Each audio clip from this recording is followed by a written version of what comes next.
So guys, do you remember the Mercedes-Benz EQC? Mercedes-Benz's first mass-produced electric car? Well, they've discontinued it about 2 years ago to be precise, and just yesterday they've released basically the new version of it, but it's not called the EQC. It's called something else.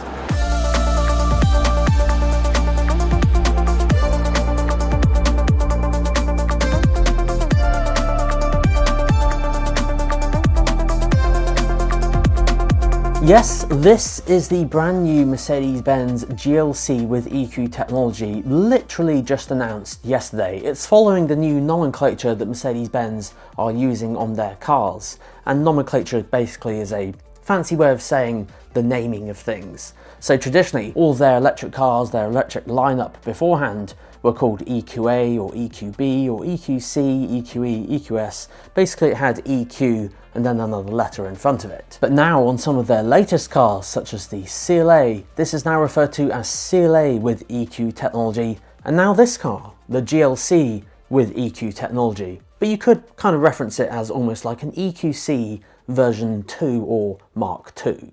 So, first things first, as this is a brand new model, let's talk about the design. And more specifically, the grille. It's completely different. Mercedes-Benz over the past few years have leaned more into lots of stars on their grilles, like on my own car, and even illuminated stars on the new Mercedes-Benz CLA, video coming soon, so make sure you're subscribed. But for this car, the new Mercedes-Benz GLC, it's a lot more subtle with the logos, but instead featuring what Mercedes call a redefining chromed grille. And yes, of course, Mercedes-Benz do have the logos integrated into the front lights and of course the rear lights this time as well. But let's not forget, this is a Mercedes-Benz GLC. GLC is one of their best-selling models, and I guess their kind of design language on the car was kind of like, let's not change it too much because it was working very, very well. But they've just given it more of a modern refresh with a little bit of aggressive styling on the front and this new kind of inspired grille. I quite like it. The grille itself will have 942 illuminated points with animations available as an extra, and of course the lights themselves will feature digital light technology, which I have actually featured on my channel previously, so I will link that up above if you want to watch that, or I'll put it in the description down below. Basically it's very, very fancy adaptive lights at night time, and it's pretty cool. It turns basically night into day.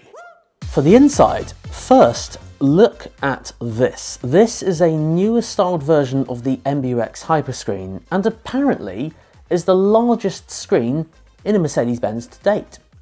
I'm gotta say, it looks pretty impressive. Let's just very quickly look at this compared to the new CLA. The CLA quite clearly has 2 or 3 separate screens depending on the country it's sold in, but then this is the new GLC. It's almost like blended into one seamless experience, and yeah, there's no lines down the middle of the screen separating, it's just one seamless thing. That's cool.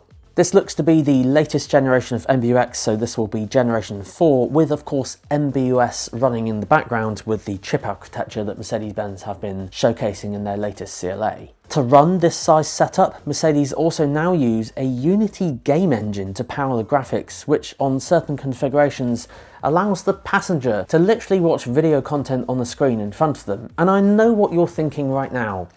How is that safe for the driver? Well, Mercedes-Benz have thought of that. Basically, if the driver actually looked at the screen for a continued amount of time, it'll just kind of fade it out so they don't get distracted from doing what the car is designed to do, which is drive on the road. And for those of you who know the Hey Mercedes voice assistant, I can safely say it in this room without it going off. The new one is actually going to be called the MBUX Virtual Assistant. This actually takes the form or the shape of like a virtual avatar in the Mercedes-Benz Star, although I have read in the text somewhere that there's a second one somewhere. I'll have to check that out when I get my hands on one. Summarising it very quickly, apparently you can ask it to do POI related things for the sat-nav, which is pretty common, but then if you ask it a specific other question which requires some knowledge, for example, it can tap into certain AI models and actually give you a response tailored to that question that you asked. And you can even ask it to rephrase an answer for a certain age group, maybe for kids for example. So it's got some natural language built in now. Apparently it will also have Face ID recognition, so when multiple drivers get into, for example, the driving seat, it will automatically load your profile up and just get all your settings exactly the way you want them, ready for your drive. Now, new to Mercedes-Benz as well is a thing called Sky Control, and I've actually seen this in person, believe it or not. This actually featured on the Mercedes-Benz CLA shooting brake, not the saloon, but the shooting brake first impressions video. And I've got to say, it's pretty cool. Now, if you're curious, this technology actually works using a thing called polymer dispersed liquid crystal. And the way it kind of works in theory is that there's two sheets of glass and then there's microcrystals embedded in between it, and then the car controls how much voltage goes through it, and that controls how much you can see through it. It's very, very clever.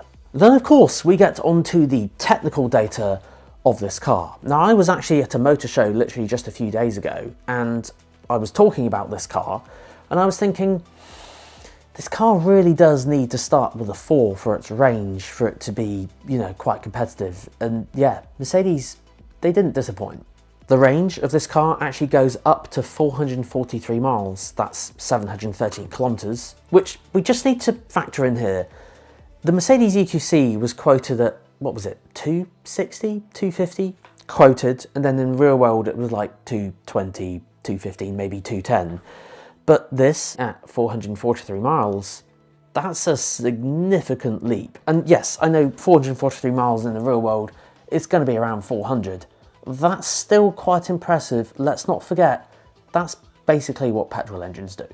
It'll also have the capability to charge 188 miles in just 10 minutes. That's around 303 kilometers added at charging speeds of 330 kilowatts. And to charge its 94 kilowatt hour battery, it's basically just going to be about, well, just under £10 really. Providing that's being charged off-peak at home. Obviously in public charging it's much faster, but does cost a bit more. Now, according to the stats that I've seen online, power-wise, the EQC had about 300 kilowatts of power, but this new one, this will have 360 kilowatts of power, so it should feel even more lively and even more sporty on the road. Now, although I haven't seen this car in person yet, I can't wait to, I should add, but there are two more things I wanted to share with you, and the first one basically blew my mind. I've never seen this on the car before.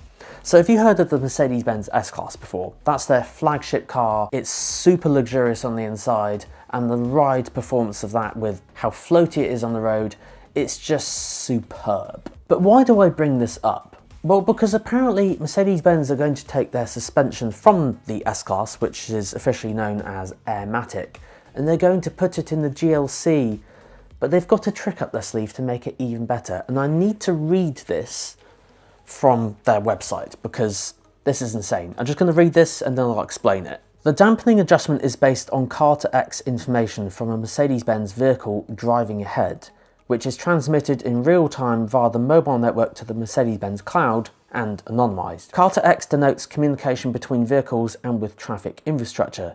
By leveraging the sensors of other cars, the technology significantly extends the coverage of the vehicle's own radar and camera systems, effectively allowing the vehicle to look around the corner. So what does all of that mean? Well, basically, when the Mercedes-Benz GLC is driving down the road, it's receiving information from all the other cars, anonymously, about the bumps in the road, and it can adjust the suspension basically before it gets to it to make it smooth. They think of everything. That's very impressive. Oh, and of course, as I mentioned, it's anonymous. You can't access that info, and Mercedes-Benz can't access it either. It's just, yeah, that's insane.